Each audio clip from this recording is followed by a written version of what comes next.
Okay, you just spent some time taking a look about why it's really kind of difficult to put your finger on philosophy, at least the academic subject. And now, what I'd like to do is spend a couple of minutes talking about what the common usage of the word philosophy is, how people typically look at it, typically use it, because I think we're going to find that it's a little different than what we do in academia. And what we do in academia is really a subset and a more focused set that we can get our hands around, get our arms around. Well, one thing is, and this probably comes from people who are into Eastern religions, um, people think that philosophy is sort of an attitude towards life. Um, that they say things like, well,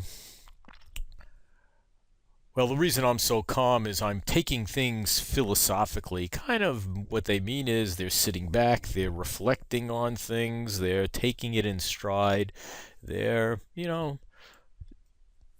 kind of what you guys might say is, they got a life, they're taking everything in perspective.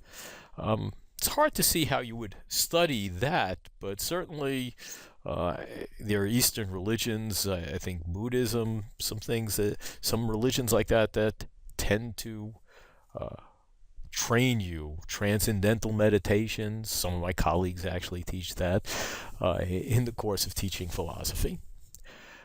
But that's not really directly related to Western philosophy.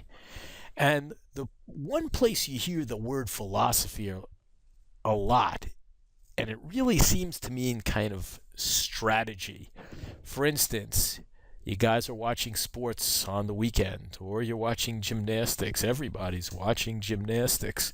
And you hear the commentators talking about the particular athlete's performance, and then you talk about the coach's strategy. His coaching philosophy is he pushes his players to the limit, or teamwork is most important things. You hear things like that said, and certainly philosophy is used that way, and it's related to academic philosophy, but really not directly, only remotely.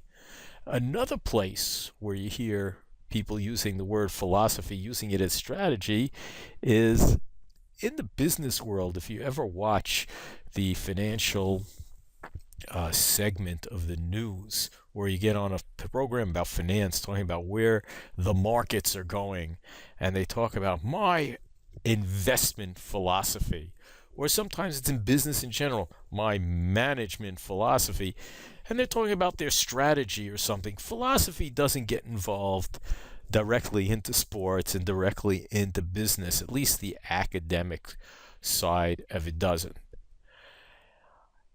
Now, on a lighter note, I'd like you to take a look at a